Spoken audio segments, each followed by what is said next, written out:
Existe un llamado espiritual para todos nosotros. Todos estamos siendo llamados. Algunos sienten más, otros sienten menos. ¿Por qué? Por nuestro gradiente de conexión, por nuestro gradiente de participación cognitiva con nosotros mismos. En cuanto nosotros a veces estamos perdiendo tiempo en cosas externas, no escuchamos nuestro llamado interno. Pero si tú te dedicaras a meditar, que fuera media hora por día, de mañana, en la noche, con el horario que tú consigas, y aprendes a respirar, a hacer la respiración tántrica, etc., al par de meses empezarías a tener un mayor desarrollo de tu intuición. Entonces empezarías a entender ese llamado, a entender toda esa parte espiritual que la gente muchas veces no tiene la mínima idea. Bienvenido. Yo soy Humano Luz.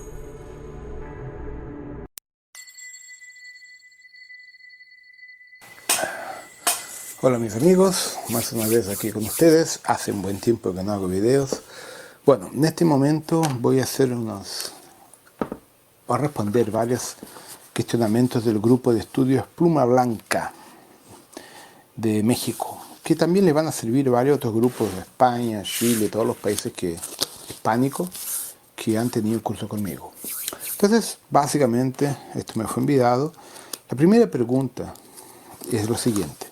¿Qué papel juegan los orishas en la evolución de la persona que tomó el taller de Orisha Reiki? Bueno, cuando es hecha la sintonización del Orisha Reiki, automáticamente entra un desarrollo en la cual la Orden Santa Esmeralda, Orden Aruanda y otras estructuras espirituales o comando estelar y con sus jerarquías espirituales de la Tierra desarrollan un estudio de cada alumno junto a su propia línea de ancestralidad. Lo que es esa línea de ancestralidad son todos los almas, los llamados egunes, que cada uno de ustedes tiene en el proceso encarnacional para el pasado en la Tierra.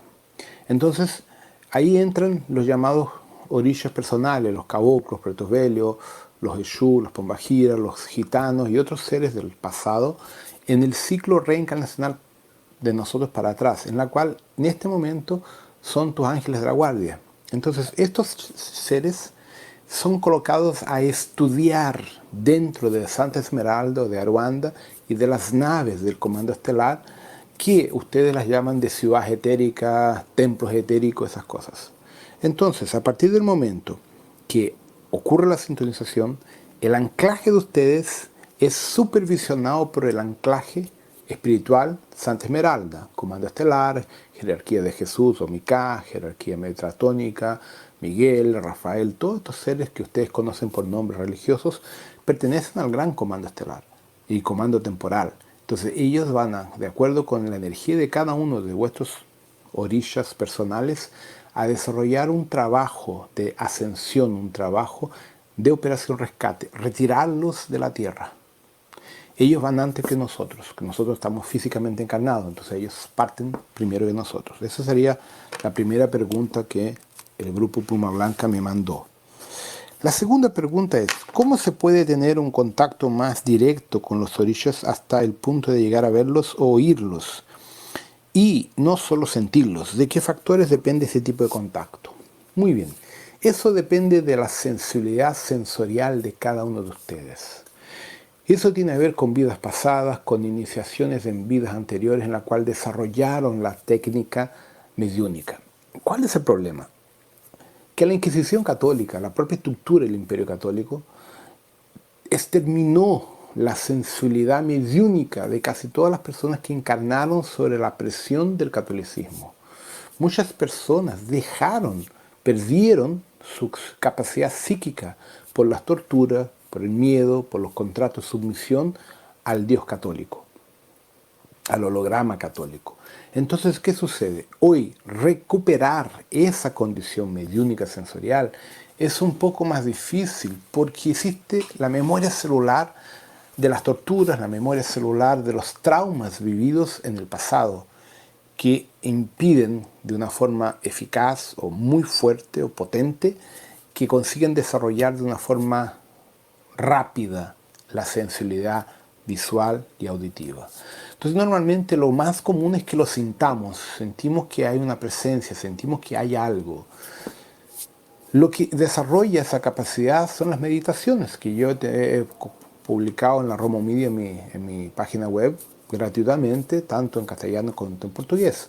Esas meditaciones que hacemos en casi todos los grupos de sanación, los cursos que hago en todas partes, así que los grabamos, tienen la función de ayudar a desarrollar la sensibilidad y la capacidad de ustedes para que consigan tener mayor sensibilidad. No les afirmo que los van a ver, oír de una forma constante, pero la sensibilidad va aumentando gradualmente. Eso obviamente depende de persona a persona, de acuerdo con los procesos particulares de cada uno de ustedes. Y eso independe de tomar el curso, es la vida de ustedes, es cuál es el registro que cada uno de ustedes tiene. Entonces, de una forma curiosa, Brasil tiene una capacidad mediúnica muy desarrollada. Es muy común cualquier brasileño incorporar los orishas, porque es genéticamente, Brasil tiene algo distinto en ese sentido, por la mezcla afro-brasileña, la mezcla indígena brasileña, los masones portugueses que vinieron para acá con todo un conocimiento hermético de la orden templaria, la orden masónica, los rosacruces y otros movimientos, escuelas herméticas, que tenían el conocimiento hermético a más de 500 años. Y eso se mezcló al aspecto mediúnico indígena y africano, y de esa forma desarrolló la Umbanda, el Candomblé, Quimbanda y el espiritismo en sí. Entonces, el modelo de Brasil es muy difícil de ser comprendido para quien no ha desarrollado ese estudio o no tuvo ese convivio. Los otros países latinos tienen la santería, que es muy distinto al fundamento que tenemos nosotros y que yo enseño en el Orisha Reiki. Es bien diferente. Tercer pregunta. Se dice que cada persona irradia cierto porcentaje de orisha. ¿Cómo se asigna ese porcentaje y en qué momento se da? Muy bien. Todos nosotros tenemos a nivel biofísico, a nivel físico, por lo tanto, espiritual, calidades de orishas. Entonces tenemos la línea eólica, ígnea, mineral, acuática, energética, vibracional. Tenemos varias características. Esas características generan en nosotros varias propiedades de frecuenciamiento a nivel de factores, factor creativo, factor intuitivo, factor de la evolución, factor ordenador. Esos factores son asociados a los orishas. ¿Ya? Entonces, ¿qué sucede? De acuerdo con las características psíquicas, emocionales de ustedes, tienen un porcentaje mayor o menor de cada uno de esos orishas, formatando vuestra personalidad. Eso se da por varios factores. Primero, tu conducción de alma. ¿Cuáles son tus orishas de nivel de alma original, del yo soy, alma, espíritu? Después, la configuración genética de tu cuerpo con toda la carga hereditaria de los padres, padre y madre, y de su familia, que es la segunda carga que genera la calidad de tus orishas. Y después, el arquetipo tuyo en la tierra, que genera la tercera carga de hereditaria de orishas en tu vida. Entonces, con esas tres cargas se formata el Odú, tu código genético de orishas. Y eso varía de persona a persona. Entonces, ¿qué sucede? Nosotros hablamos, usando el concepto básico, y tenemos apenas 7 orishas. Mentira, tenemos mucho más. Mucho, mucho más. Porque hay que ver el yo soy, la mónada, la supramónada, el cuerpo causal, el cuerpo físico, el cuerpo morontial. Cada uno tiene una frecuencia, y cuando uno va estudiando esas frecuencias nos deparamos con que existen orishas que no están cadastrados en el consciente humano, que no hacen parte del conocimiento humano de nosotros acá. Entonces quedamos perdidos. Por eso que entender el porcentaje, el porcentual y cómo se da para cada persona es muy difícil, porque hay 3 factores: herencia genética, historia de alma y material dármico, kármico, planetario. Y eso incluye los grupos de la Federación, la carga genética pleiadiana, la carga genética de la Alianza Galáctica, de las 22 delegaciones, de los Sirios, de los Orion. Todo eso hace que un paquete de informaciones, ese paquete de informaciones va accionando en tu estructura energética, espiritual, tus diferentes calidades de orilla. Por eso es que el tema es muy difícil de ser respondido de una forma fácil. ¿No? Cuarta, ¿podemos aumentar ese porcentaje y de qué manera se puede lograr? ¿Cómo interactúa directamente en nuestra capacidad mediúnica el porcentaje con el que nacemos cada uno de nosotros? Eso se treina, igual que hacer ejercicio en una academia de gimnasia. Hay que treinarlo. Las meditaciones treinan eso. El contacto con la naturaleza, el concepto chamánico de estar en la naturaleza. Cuando yo hablo concepto chamánico no estoy hablando de tomar ayahuasca o ninguna historia de esa. Estoy hablando de interagir con la naturaleza. Aprender a meditar con las rocas, con los árboles, con los animales. Aprender a permitir que los seres de un plan más sutil, se aproximen de ti y aprender a sentirlos. Eso va generando los ejercicios de activación. En Brasil, que tenemos los centros de Umbanda, Candomblé y Kardecismo en sí, el espiritismo como lo se llama de una forma genérica, se hace el entrenamiento a través de trabajos. Tú te pones a incorporar, te ponen a hacer trabajos con hierba, rituales chamánicos, en la cual en 4 o 5 años tú desarrollas tu mediunidad y pasas a reducir tus orillas.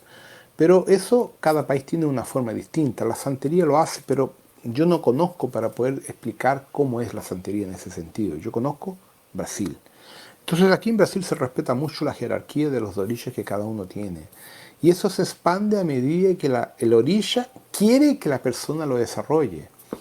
Entonces, en la propuesta de nosotros, en la orilla Reiki, la cura cuántica, de la rometría, de los cursos que yo tengo en rometría, es a través de las meditaciones, a través del anclaje y a través de tu recto actuar, recto vivir. Si tú no buscas el recto actuar, recto vivir, las cosas no van a fluir de una forma armónica en tu vida, jamás. Entonces, el orilla, él está observando, porque en el orilla Reiki nuestros orillas están sobre la supervisión directa del alto comando, de Starrer, del Yaslon, del Halcón, del Shiva Ramakur, Yasamil, Ariel, Ashirion, Shontor, Gatman, Mika, Metrón y muchos otros. Entonces, ¿qué sucede?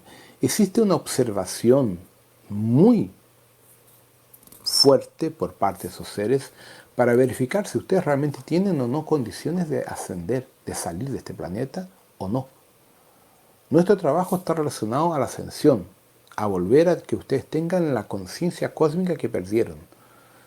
No estamos hablando simplemente de una evolución terrenal, es más que eso.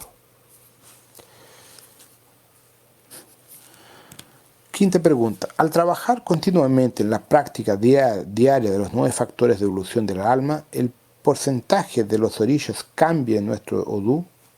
Sí, se intensifican a medida que tú logres el equilibrio. A medida que tú vas equilibrando tu conciencia, aplacando tus emociones y sentimientos, creándote de una forma más equilibrada y armónica, tú ajustas tu Odú al centro, al medio. Entonces, toda la combinación de características de tu Odú se van equilibrando de una forma en que armonizan tu vida, armonizan tu anclaje y te abren definitivamente la parte sensorial, psíquica y tu sensibilidad, incluso la evidencia, lo que sea. Pero esa es la gran dificultad de nosotros. El día a día de nosotros, la correría por trabajar, ganar dinero y pagar las cuentas, no lo permite. Las radiofrecuencias de la televisión, de los telemóviles y de otras cosas que tenemos aquí a nivel tecnológico del gobierno oculto, no lo permiten. Entonces son muy pocas las personas que tienen la condición financiera de ir a vivir al campo y de meditar 20 horas por día y llegar a la luz. La mayor parte de las personas tienen una vida dura, difícil, de trabajo, de estudio.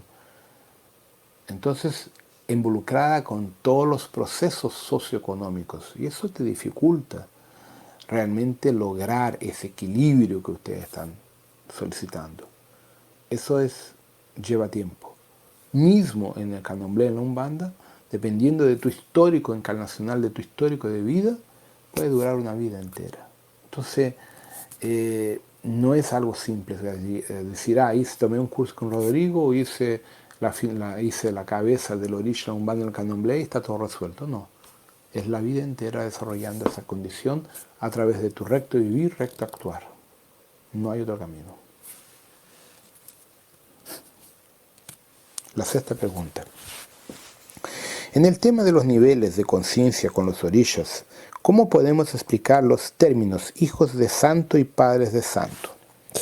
Bueno, esos son conceptos brasileños equivocados. No existe padre de santo. Lo que existe realmente es un concepto de celador, cuidador o casillero de los orishas, que es quien hace el intercambio con los orishas, con las personas, y cuida de sus estatuas, de la comida de ellos, las cosas que usan a nivel de ectoplasma para poder ayudar a los humanos acá. Entonces, el concepto de padre o madre de santo que existe en Brasil es un concepto equivocado, que fue configurado a través de las telenovelas y perduró a más de casi, estamos hablando que eso ha perdurado por lo menos los últimos 60 años o más. Es una terminología no correcta. Lo cierto sería que se llamaran casilleros de orishas. Y, consecuentemente, el concepto de hijo de santo también no es correcto. Se usa, ¿eh? Entonces, lo que es un hijo de santo es la persona que participa de un centro, en el candomblé o en la Umbanda, que está haciendo sus procesos iniciáticos de desarrollar sus orishas. Entonces, va allá a trabajar, a dar asistencia a las personas, en sanación, lo que sea, y a medida que el tiempo pasa, va pasando por experimentos, probaciones, pruebas, ejercicios, y entonces él es un hijo de santo en evolución, hasta que se ha otorgado por los orishas, después de 7 años mínimo, que se transforme en un celador o un casillero de orisha.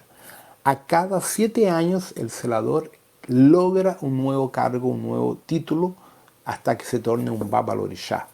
Entonces, el babalorishá sería un maestro casillero de orishas.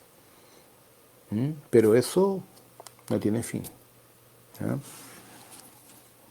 Esa terminología en la orisha reiki nosotros no la usamos, porque yo no hago hijos de santo. Yo los conecto a una jerarquía.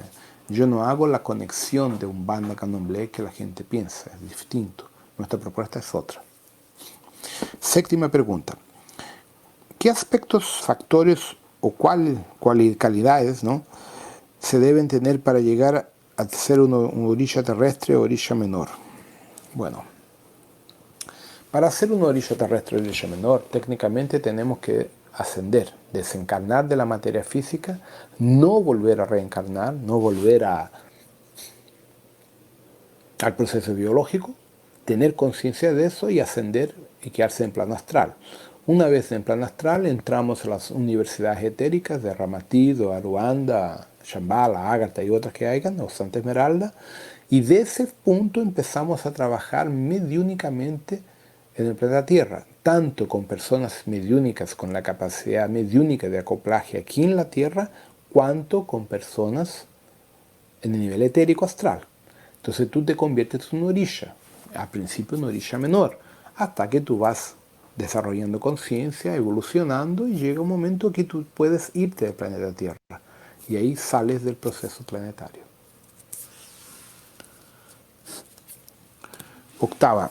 ¿Cuál es la diferencia entre orisha de derecha y orisha de izquierda? Bueno, ese es un concepto brasileño que la verdad no existe, es una estupidez.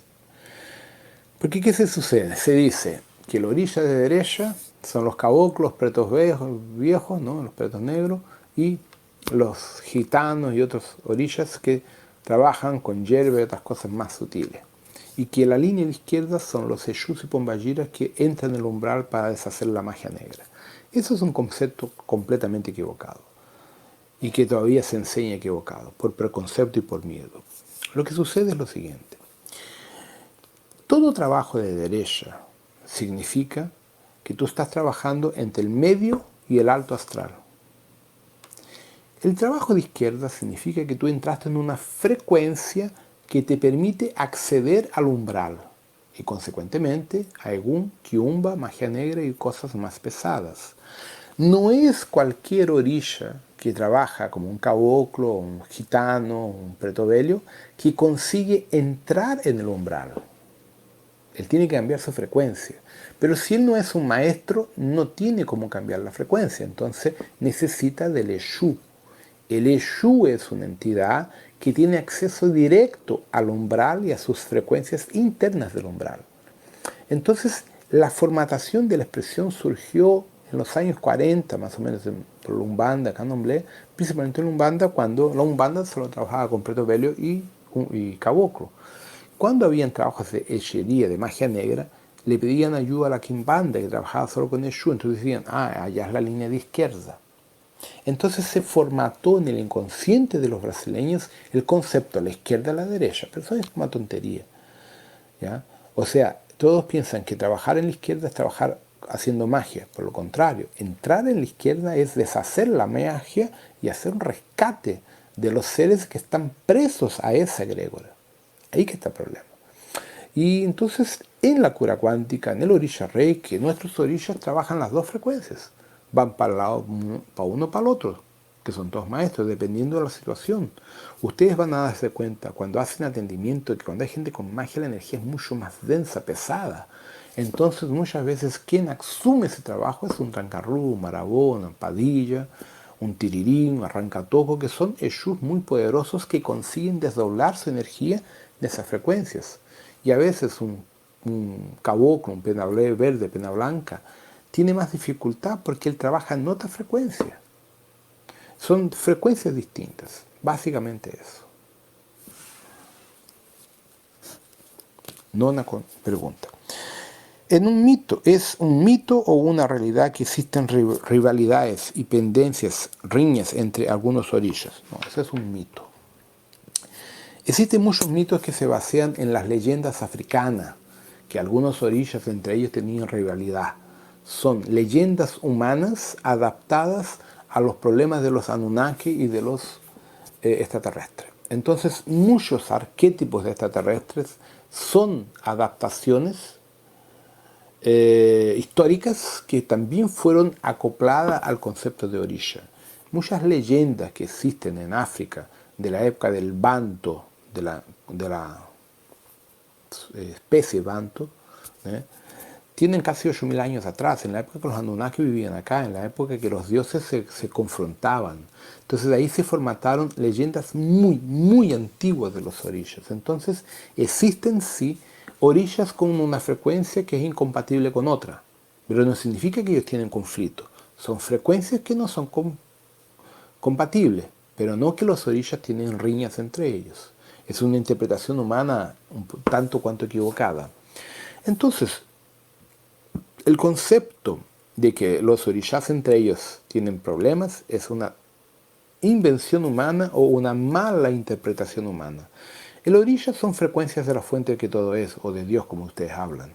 Entonces son frecuencias complementares. En una escala, por ejemplo, de 1 a 100, tú tienes, por ejemplo, 100 frecuencias, 100 orishas. Uno complementa a la otra. Hay frecuencias que, por ejemplo, el agua apaga el fuego, pero el fuego también evapora el agua. Ahora, el agua no es enemiga del fuego. Es una tontería. El agua tiene una frecuencia que es diferente al fuego, pero una no es enemiga de la otra.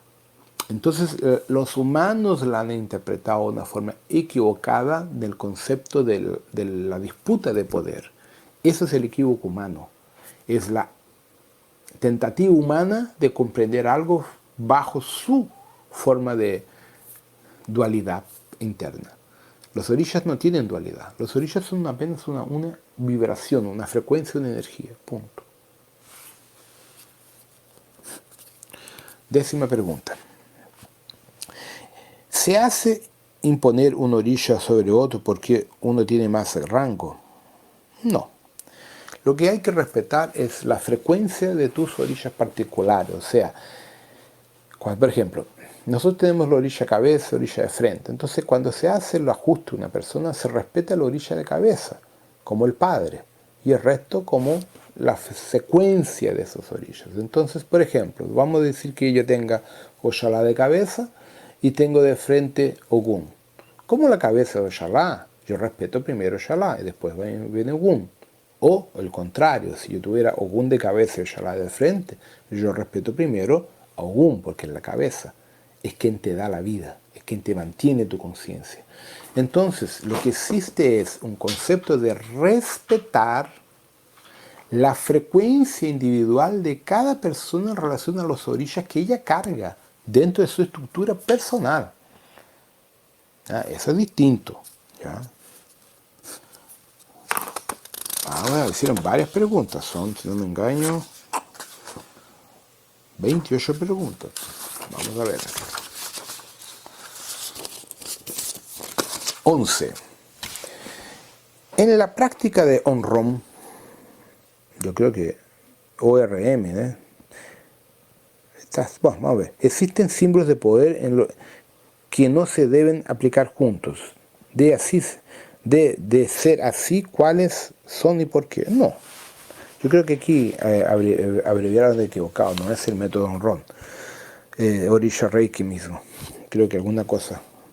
Pero básicamente lo siguiente. No existen símbolos que no se pueden usar juntos. Todos los símbolos son arquetipos de frecuencia. Entonces, ¿cuál es la diferencia?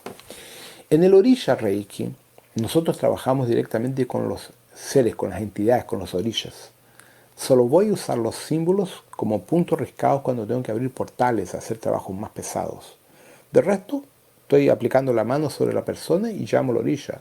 Pluma blanca, cobra coral, tancarrúa, padilla, 7 faldas, lo que sea. Ahora, si necesitan un trabajo más potente, ahí sí, ahí yo hago el dibujo. Diferente a la cura cuántica, en la cual yo proyecto el símbolo. Entonces, en la cura cuántica los símbolos son merkabas de actuación. En el Orisha Reiki los símbolos son portales, para que estas jerarquías entren y salgan en la situación, en el concepto apométrico, en la línea del tiempo-espacio. Esa es la principal diferencia. 12. Una persona no sintonizada en el Orisha Reiki puede aplicar los símbolos de poder y realizar puntos trazados. Obviamente que no. No tiene autorga, se va a quemar, se va a joder la vida. Es una falta de respeto. Es la misma cosa que una persona que no tiene ningún fundamento de alta magia, llega y se mete a hacer un pentagrama, un tetragramatón en un trabajo vía internet y se va a joder la vida. Todo tiene un porqué. Todos estos símbolos que yo les enseñé son geometría sagrada acoplada a la conciencia de estos orishas. Entonces, si tú no tienes la autorga, ¿cómo vas a poder trabajar con una entidad que no te conoce? Hay que tener un concepto de respeto. Ahora, ¿qué sucede si la persona en vidas pasadas ya fue iniciada en el mundo espiritual? Intuitivamente va a saber cómo hacerla. Podría ser que el orisha responda porque la conoce de otras vidas. Pero empezar a meterse con cosas sin tener el conocimiento, el entendimiento por vanidad y ego, normalmente le llega la propia vida, le cobra. Por eso hay cosas que no se pueden enseñar. Hay muchas cosas que yo no enseño justamente porque sé que ustedes cometen tonterías. Como sé que en México han hecho muchas, ¿ya? Muchas tonterías, no son pocas. 13. ¿Cuáles son las consecuencias de hacer puntos trazados de manera equivocada o imprudente? Ya lo estoy respondiendo. No se hace. Hacer cualquier cosa por imprudencia tiene consecuencias legales en el nivel de la humanidad y kármicas en el nivel del plano espiritual. Atrasas tu evolución y te comprometes con cosas que tú no sabes. Puedes estar hasta reactivando contratos de vidas pasadas con el umbral o con magia negra o con ángeles caídos. Todo depende de lo que tú quieras hacer. Entonces, cuando una persona usa un símbolo, un dibujo, lo que sea, sagrado, para el bien, puede ser que tenga suerte. Pero si lo usa de mala índole para hacer una maldad, para hacer algo indebido, no armónico, la vida le va a dar y muy feo. Normalmente la primera cosa, la parte económica, la salud. La primera cosa que se va al hoyo, de una forma definitiva.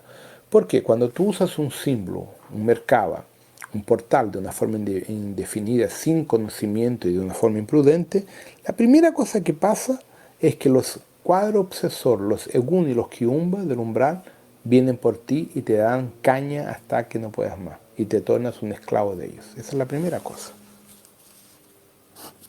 14ª pregunta. ¿Cómo podrían remediarse estos hechos? Ya la cagaron, gente. O sea, muchos de ustedes que van a ver este video ya le hicieron la cagada. Andaron haciendo cosas que yo nunca enseñé, que yo nunca dije. Una cosa es cuando yo comento que hago algo así, tal, porque yo tengo experiencia y tengo práctica. Otra cosa que nunca hice, llega, Rodrigo lo hizo, lo voy a hacer. Se cagaron. 15ª pregunta. ¿Cómo se cierran los portales que se abren con los puntos trazados? Muy bien. Dependiendo de cómo es hecho, después de 3 días a 7 días los portales se cierran por los puntos riscados, los trazados. Todo depende también de lo que fue hecho y de lo que tú solicitaste. Tiene que ver con el contrato que tú asumiste con ese trabajo. Cuando son trabajos de limpieza, que se anclan los seyú, los caboclos y todos los orillas, tú defines ya 3 días, 5 días, 7 días. A veces ellos lo definen y te dicen, mira, esto se cierra de aquí a 3, 4, 5 días. Tú lo sientes. Todo depende del campo temporal que desarrollaste en el trabajo y de lo que va a ser hecho. ¿Entiendes? Entonces, y del local, de la historia del local. Eso también es fundamental. Hay locales que tienen una historia fuertísima, entonces es más demorado, más pesado el proceso. Entonces, no tengo como decirte, tantos días, depende de cada uno. 16º día. ¿Cuál es el ritual dentro de la Orisha Reiki para la consagración de herramientas de trabajo como dagas, cuchillos, hachas, katanas para nuestras jerarquías? Bueno, eso es más complejo porque tenemos que trabajar con los 4 elementos: agua, fuego, tierra, viento. Entonces, todas estas herramientas son de metales, principalmente los cuchillos, las adagas, las hachas, todo eso. Yo tengo que trabajar con el fuego, colocarlos en el fuego, consagrarlos con el elemento fuego, el elemento tierra para temblarlo nuevamente, después el elemento agua y el propio elemento viento que está en todos los otros 3. Entonces eso es un ritual, no es tan simple. Y tiene que ver con lo que cada orilla pide de su herramienta. Entonces cambia de orilla para orilla, de herramienta para herramienta. Entonces no es tan simple, no tengo como enseñárselos así, porque yo les enseño una cosa, van a pensar que todo es igual y no es igual. Depende. Hay elementos que se los puedo consagrar en el mar, otros en la selva, otros en la montaña, otros en rituales con fuego, otros en rituales con todo junto. Y también hay elementos en el candomblé que se trabajan con carne, en la cual tengo que tener un bistec y consagrar el cuchillo, la daga con el bistec para que tenga esa energía. Entonces es muy complicado y eso no lo tengo como enseñar así en un video, eso son años de práctica. Entonces no se meten en esa historia porque no es de esa forma que funciona, ¿ya? Y todo depende qué tipo de herramienta, cuál orilla y estructura y en qué va a ser usado también, ¿ya? Entonces, por ejemplo, en la santería que hacen sacrificio de animales, teóricamente los instrumentos para sacrificar animales tendrían que ser preparados y santificados para hacer eso, para que tengan un poder mágico en ese trabajo. Entonces, el tema va mucho más allá de lo que yo les puedo enseñar, porque ustedes no van a estar preparados, ¿ya? 17. ¿Cuáles de nuestras jerarquías tendrían acceso a estas herramientas? Bueno, estas herramientas dependen mucho de la historia de ustedes, estos orillas. Si son los Eshú, por ejemplo, los caboclos, que son teóricamente los indios, les gustan los arcos con flecha, las lanzas, ¿ya? Dependiendo del tipo de orilla que tú tienes, les gusta la espada. Si tú tienes una orilla que es romano, por ejemplo, la espada. Si tú tienes Eshú, bueno, no importa el nombre, orillas que son de un tiempo pre-maya, son otra herramienta. Entonces, todo depende de la característica de la orilla que tú cargues contigo y de tu historia encarnacional. Hay orillas que usan bastones, igual que los monjes del Kung Fu que usan bastones para luchar. Entonces, todo depende de la historia tuya encarnacional en el pasado con los orillas que están en este momento te protegiendo. Eso depende. ¿No? 18. ¿Qué precauciones y cuidados debemos tener con estas herramientas? Bueno, cuando se tienen esas herramientas no se prestan. Nadie las puede tocar, ni los niños. Entonces normalmente se guardan, se esconden, o si se dejan guardadas de adorno, pues las visitas no pueden poner el dedo, porque la orilla les da, no lo acepta. Una herramienta de trabajo pertenece solamente a la orilla y a usted. No puede ser compartido con otras personas, a no ser que tú lo ofrezcas para que otra persona la use. Es distinto. Entonces, normalmente las herramientas bendecidas para los orillas tienen una función de protección y de trabajo en el plano espiritual, no físico. Tú no vas a andar con una katana si no trabajas por la calle, ¿cierto? Entonces tú tienes tu katana guardada. El doble etérico astral de esa katana es la que la orilla va a usar como herramienta de trabajo en el plan etérico umbralino. Ustedes también, cuando tengan sus herramientas de trabajo, las van a usar en los procesos en el astral, en el nivel físico que aguardan en vuestra casa. ¿No? ¿Cuáles son las consecuencias y sanciones a nivel espiritual para quien sintonice alumnos en cura cuántica a cualquier curso de geometría engañando a personas diciendo que están autorizadas? Bueno, a principio, gente, entienda, la única persona en el mundo que da cursos de cura cuántica estelar, geometría, orilla reiki, soy yo. Yo crié esa técnica, más nadie. Yo tengo más de 65.000 alumnos y sé de algunos alumnos en España que dicen que dan el curso de cura cuántica. Todo mentira. En Brasil también sucede. ¿Qué ha pasado con las personas que yo he atendido? Les estropea la vida, les cambia el odú, les cambia muchas cosas porque no hay autorga espiritual. Entonces son personas que tienen problemas en su vida. ¿Y quién practica eso? La vida lo castiga. O sea, la propia naturaleza de la vida hace con que esas personas que están engañando a otras personas sean encargadas kármicamente con todos los contratos de esas personas. O sea, cada persona que ese fraudulento, ese que comete la fraude, ha engañado, él asume el karma integral de esa persona por cobranza del Consejo Kármico de la Tierra. Fuera que se carga a toda la parte negativa del umbral de esas personas cuando ellas empiezan a traspasar mal. Cuando se deshace el problema, se ajusta la persona, eso automáticamente vuelve multiplicado por 1000 para ese sacerdote, esa persona que está engañando a las personas. Van a ver que hay mucha gente en el mundo espiritual que está enferma, sin dinero, con varios problemas, justamente por eso están rescatando las mierdas que han producido. La regla es, no se le hace al próximo lo que no quieres para ti. Si tú no quieres ser engañado, ¿por qué vas a engañar a otra persona? Si tú no quieres que te jodan tu vida, ¿por qué vas a joder a otra persona? Si tú no quieres que te mientan, ¿por qué vas a mentirle a otra persona? Acción-reacción, esa es la ley cósmica. Que no lo quiere aprender, se queda en este planeta. Y yo particularmente soy muy duro con esa gente. Muy duro. 20ª pregunta. ¿Cuáles serían los peligros para las personas que inocentemente caen en este engaño? Bueno, lejos de la vida. En Portugal, en Algarve, supe de una chica, no la conozco porque me comentaron de la historia, yo no la atendí porque no estaba. Ella hizo un curso de cura cuántica con una loca del Algarve en Portugal, que anda con un libro mío, algo así. Bueno, la chica tuvo problemas con empleo, problemas de trabajo, familiares, dolores de cabeza, y su vida quedó totalmente extraña.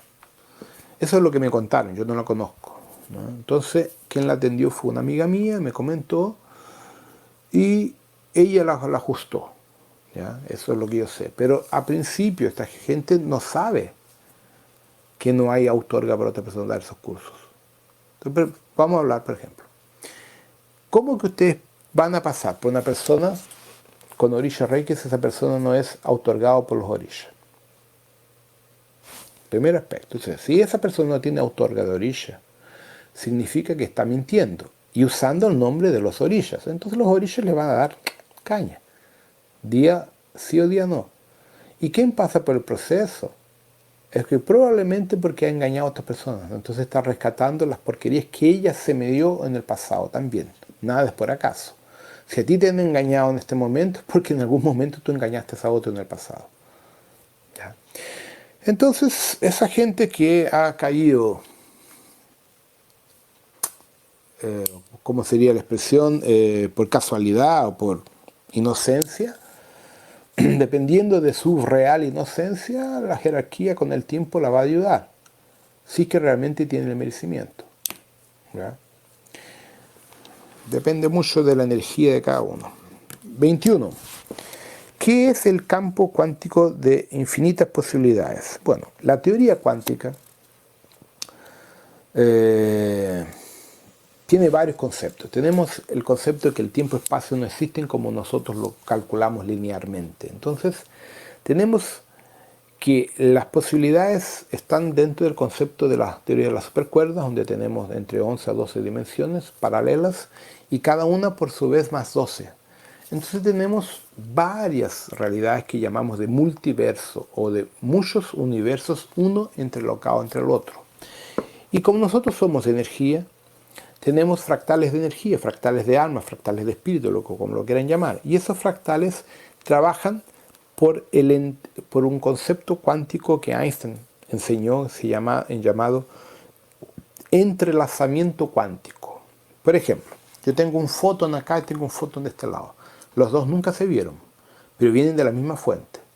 Lo que le sucede a este fotón, lo capta, lo siente, lo ve y lo visualiza, pero no lo vivenció, pero lo tiene impregnado. Este es el concepto de entrelazamiento cuántico que yo estoy incluso escribiendo sobre eso. Entonces, ¿qué sucede?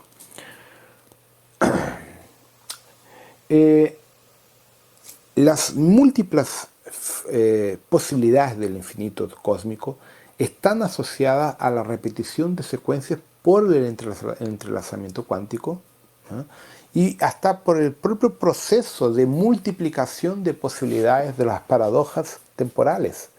Entonces la teoría cuántica hoy son no sé cuántas, son varios campos, tenemos varias vertientes, yo no me las conozco de memoria, te explican eso de forma distinta. Entonces la física define que nada es absoluto, ¿ya? Tú tienes un absoluto aquí que es temporario, porque de aquí a poco van a tener un conocimiento que esto ya no es más absoluto, tenéis otra posibilidad, y más otra, y más otra, y más otra. Ese es el concepto cuántico del actual universo. Entonces, dentro de eso, las infinitas posibilidades están proyectadas. Nosotros somos una de las posibilidades de todo el proceso cósmico. Somos una de las posibilidades de un fractal de espíritu, de alma, de tu yo soy, de la mónada, la supramónada y de más allá de todo eso. ¿No? 22. Cuando el anclaje hace alguna sanación y elimina un contrato de vidas pasadas, ¿por qué la persona se llega a descompensar físicamente? ¿Se reajusta la energía o qué sucede al cuerpo físico? Simples. Vamos a hablar de física.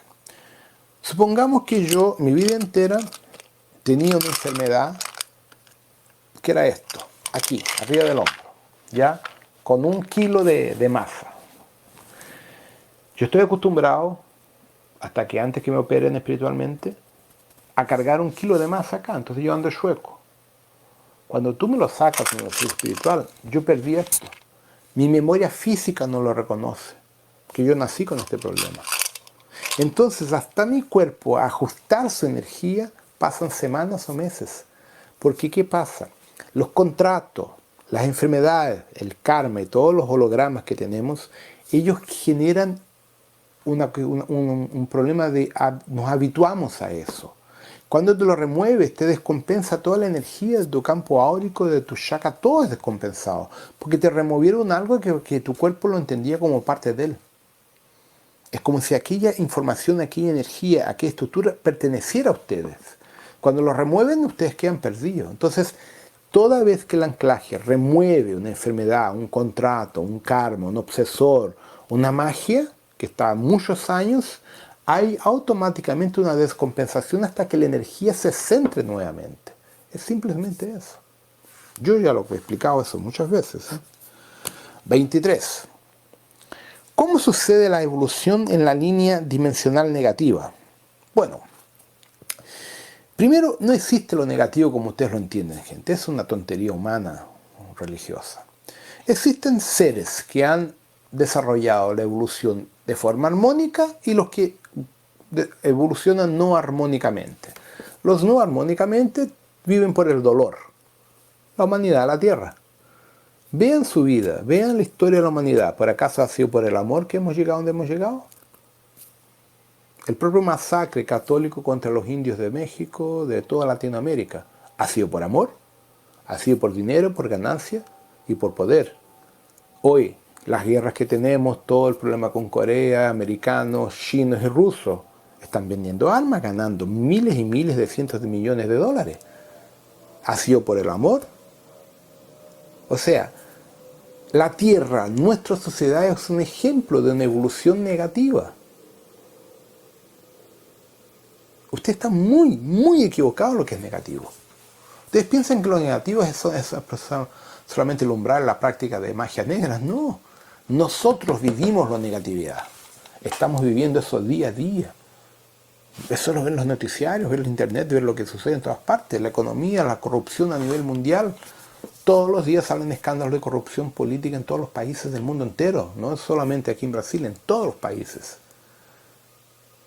¿Dónde están los miles, de cientos de billones de dólares que desaparecen? Nadie sabe para dónde. Para el gobierno oculto, para proyectos que no benefician a nuestra sociedad. Entonces, una sociedad armónica viviría con un gobierno armónico, como por ejemplo una Dinamarca, una Suiza, una Suecia, que tienen estructuralmente y socialmente una estructura armónica social. No que sea perfecta, pero mejor que muchos países latinoamericanos y otros países del mundo. Entonces, los mundos armónicos son mundos donde hay equilibrio social, equilibrio económico, equilibrio emocional, equilibrio entre sus miembros. Entonces ellos frutifican tecnológicamente, científicamente y socialmente mucho más que nosotros que estamos controlados por el miedo y por la guerra y por la ganancia, el egoísmo, etcétera, etcétera. Entonces es la gran diferencia. Entonces, nosotros estamos evolucionando por el dolor, no por el amor. Entonces hay evolución, sí, pero es dolorosa. Genera el ciclo reencarnacional, genera el karma, genera el miedo, la culpa y por ahí va. Vamos a la próxima.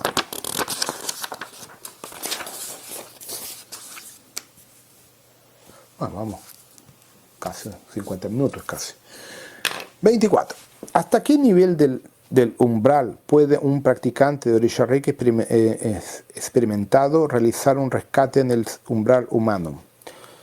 Depende. Depende de tu histórico como mago en vidas pasadas, depende del potencial de tu anclaje, depende de la autorga y la autorización que te fue dada en ese momento para hacer rescate. No te lo puedo responder de una forma eficaz porque depende de cada caso. Por ejemplo, yo muchas veces en algunos rescates no me ha sido permitido entrar a esos niveles. Mi Yeshua, mi jerarquía va. En otras yo he entrado sin problema. Entonces, depende mucho del problema. No es de que, por ejemplo, en un momento yo fui solamente hasta 5D, en la otra fui hasta 6D del umbral. No. Depende de todo el rollo que está formado en relación a esa persona, en relación a ti, al histórico de ustedes, de vidas pasadas. Normalmente decimos que toda la gente que viene a ustedes por terapia, ustedes ya las conocen de otras vidas, no es por acaso. Entonces es un reencuentro, y ese reencuentro puede ser un reencuentro armónico o no muy armónico. Supongamos que ustedes dos se tengan mandado un par de burradas allá en Egipto o en México, donde que sea 500, 700, 1000, 2000, 5000 años atrás, no importa. Si ustedes dos tuvieron un rollo armónico, puta, rescate fantástico, pero si tuvieron un rollo feo y pesado, puede ser que no lo logren, porque emocionalmente van a estar comprometidos, no van a conseguir. Entonces, ¿quién va el anclaje? Por eso que depende de cada situación. 25. Dentro de las 7 líneas de creación, ¿quiénes integran las jerarquías de Adán Kadmon y cuál es su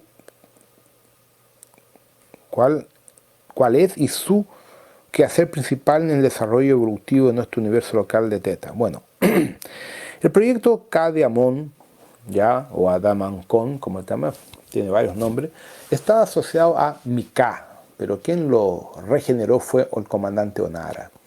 Entonces, eso es un código genético que fue implantado no apenas en Teta, pero en Naosh y otros sectores del superuniverso del botón.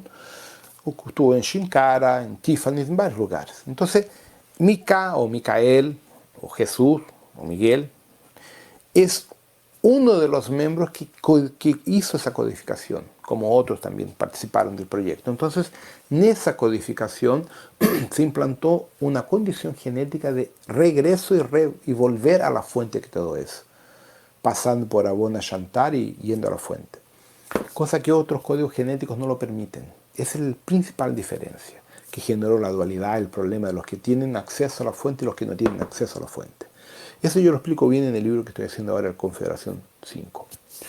Entonces, en las 7 líneas de la creación, no son 7 líneas, son mucho más. 7 líneas es un concepto terrícola por los 7 rayos, esa es tontería, es mucho más que 7 líneas. ¿Ya? Nosotros decimos que son 7 rayos o 7 líneas de precipitación material en la Tierra y 5 de actuación etérica, formatando 12, los 12 rayos.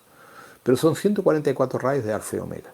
Son 144 frecuencias de orishas trabajando en la creación, ¿ya? Fuera su desdoblamiento. Entonces la cosa es mucho más compleja que esa.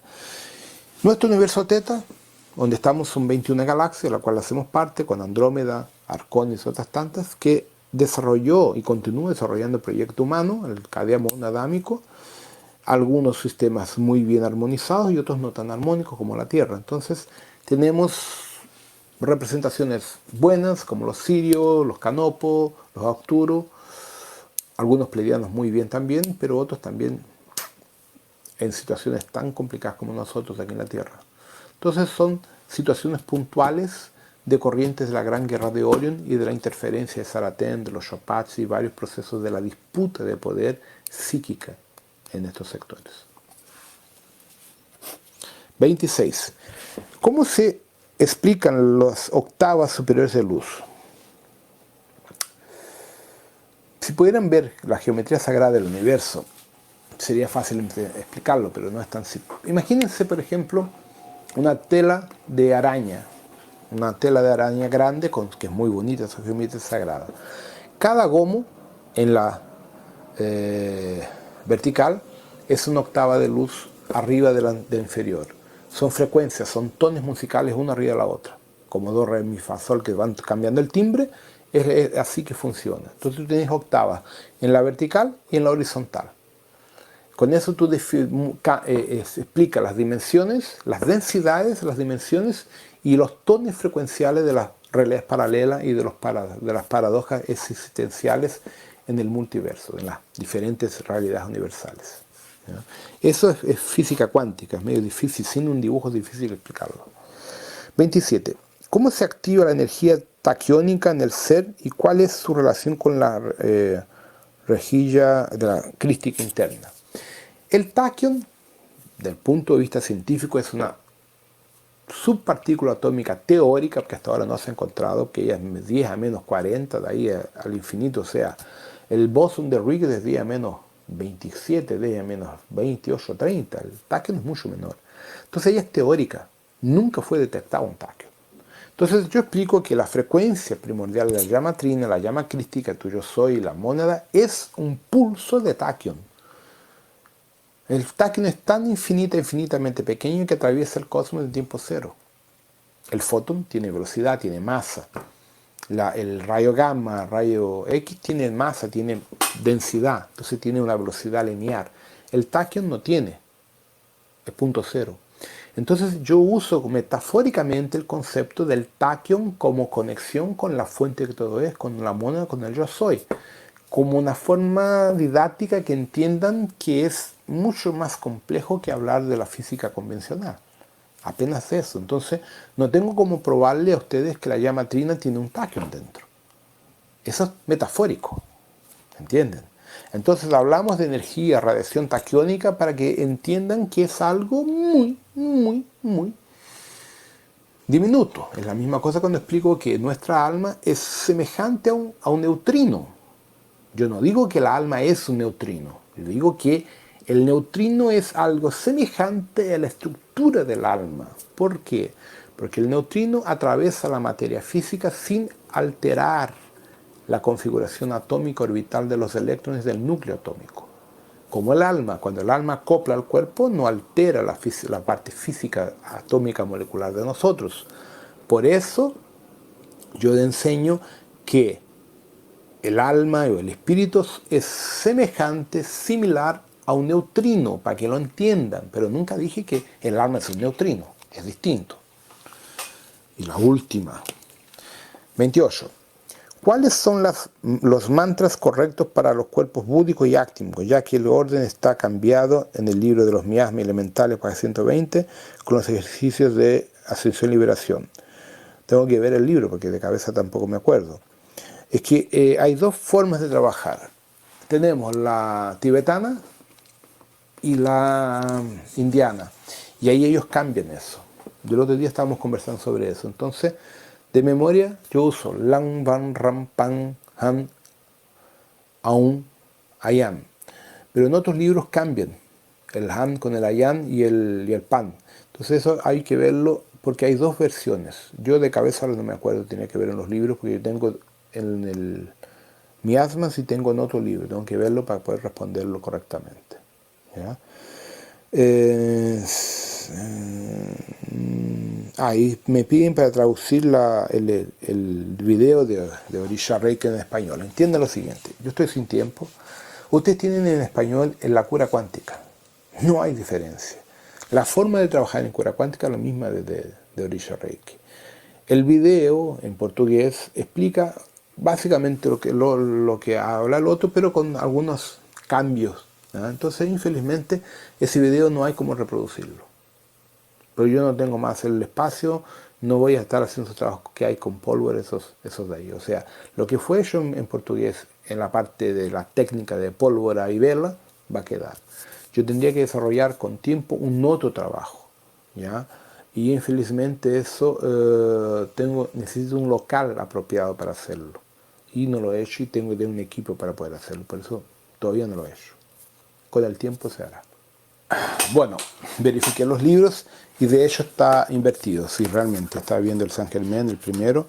Y de hecho hay un error en mi libro, en castellano y portugués, yo creo que está cambiado. El cuerpo 8, el búdico es Iom. Y el átímico es Ayam. Realmente está cambiado, ¿ya? Entonces, un error de gráfica cuando hicimos las correcciones, la tabla, o yo escribí equivocado, o cuando hicieron la corrección también, porque yo no tengo tiempo de revisar al pelo todo, ¿no? Bueno, gente, aprovechando que hay más un tiempito, este material me lo mandó la Gilda, ya, el grupo de estudios de Pluma Blanca. Espero que les tenga ayudado. Entonces, en resumen, lo siguiente. El Orisha Reiki, que es un curso, que es la continuación de la cura cuántica y hace parte de los cursos de ronometría, tiene como función no enseñar ni Umbanda, ni Candomblé, ni espiritismo. Tiene como función colocarlos en una línea de trabajo donde ustedes puedan traer en vuestra vida, en vuestra realidad física, vuestro anclaje, vuestra jerarquía personal, y con eso desarrollar un trabajo de crecimiento, de desapego, de quiebra de contratos y de todas las energías que los atrancan, los atraban y los aprisionan en la tierra. Eso es fundamental. Entonces, el trabajo que tienen que desarrollar ustedes es básicamente el anclaje, las meditaciones, el desarrollo interno. Y no andar haciendo trabajo y tonterías como yo sé que andan haciendo, querer limpiar México. Esto ya no lo van a hacer nunca, se van a cargar su vida de porquerías. Y yo sé que hay gente ahí queriendo dar cursos, enseñar puntos transrescados, esas porquerías. No funciona de esa forma. En vez de querer, por vanidad, querer parecerse que sean maestros, tengan humildad y trabajen sus propios problemas personales. Trabajen su carácter, su vanidad, su familia, en vez de estar metiéndose en rollos con otros. Yo sé que hay gente que lo hace para ganar dinero. No es así que funciona. Los orishas no están preocupados con el dinero de ustedes. No están preocupados si ustedes están bien o no a nivel financiero. Están preocupados con vuestra salud y con vuestro camino espiritual. Recto actuar, recto vivir. Entonces, aquellos que usan indebidamente el conocimiento, indebidamente la ayuda de los orishas, tiene problemas. Entiendan una cosa, gente. Ser sacerdote o celador o casillero de orishas es una señora responsabilidad que ni siquiera yo lo he aceptado. Yo no tengo un terrero, yo no soy celador de orisha con el concepto convencional brasileño Babal Orisha. Podría hacerlo, pero no lo acepté. Yo doy clases, viajo, hago otra cosa, pero es muy complicado. Para que tenga una idea, cuando usted se mete a hacer trabajos con los orishas, tiene que estar con el cuerpo limpio. Significa 7 días a 21 días sin sexo, sin cigarro, sin bebida alcohólica de ningún tipo, sin ayahuasca, sin nada de esa porquería, nada. Para que esté con el cuerpo limpio y purificado para que pueda ser responsable de recibir un orisha y de hacer un trabajo con una persona. Entonces ser un celador, un casillero de orisha es extremadamente sacrificado y duro. Porque te colocan a prueba tu carácter hasta el último día de tu vida. Yo conozco muchos sacerdotes de orisha y pocos realmente han conseguido llegar y tienen la vida próspera como todos esperan. La mayor parte se cae por el camino, muere en medio del camino. Mueren pobres y enfermos, porque no entienden lo que el orisha desea de cada uno de ustedes.